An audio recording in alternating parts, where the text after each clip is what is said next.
Welcome to CBS This Morning. I'm Noro, CBS. Yes, you are. I think it was an honest mistake, Tim Apple. We've all done that. I think it's now exacerbated because he's trying to explain it, trying to save time, which just sounds a little silly. Yeah. Which takes up a lot of time, defending against your time-saving measures. Exactly. And even Tim Cook had some fun with it. Yes, he did. Exactly right. We've got a lot of news to get to this morning. We're going to start with this, the big story. Dozens of Boeing's newest model 737 jets will carry passengers around the United States today, despite growing pressure from lawmakers to stop flying them. But airlines in at least 15 other countries and territories have grounded those MAX series planes after Sunday's deadly crash in Ethiopia.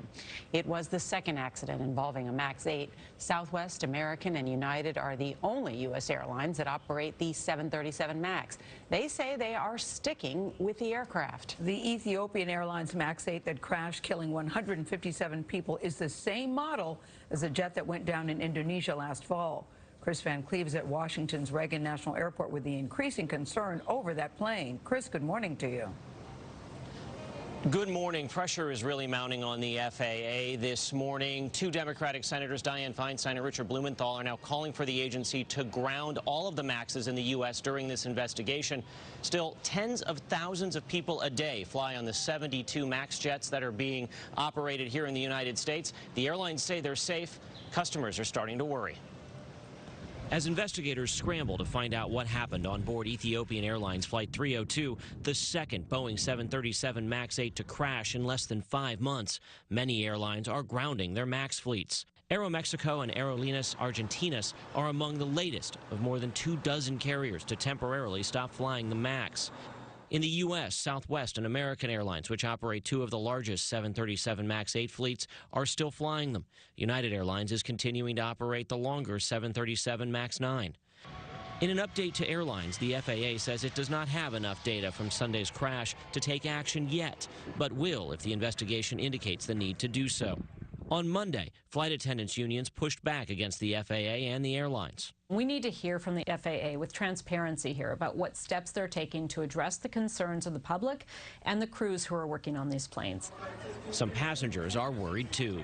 I am looking at making sure that I'm not going to put myself on a 737. Said a little prayer and got here safe.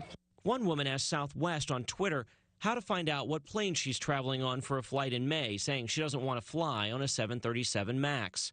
Southwest responded, stressing the safety of its operation, saying it had no plans to stop operating its MAX jets. First of all, Ross Amer is a retired airline captain who flew an older version of the 737. We don't know exactly if this is the same thing that happened a few months ago with the Lion Air.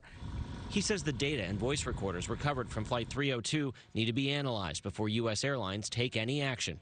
Perhaps a grounding may be a right thing to do till we find out exactly what happened and Boeing comes up with a fix.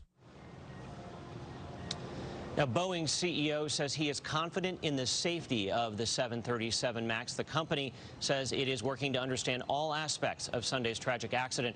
The FAA tells CBS News it is anticipating new regulations to require some design changes to the 737 MAX. That includes a software update, but that stems from the previous deadly accident with the MAX, not the Ethiopia crash. Gail?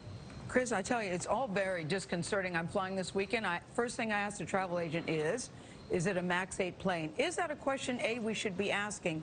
And number two, what about people who want to change their tickets if they've already been booked on one of those MAX 8 planes?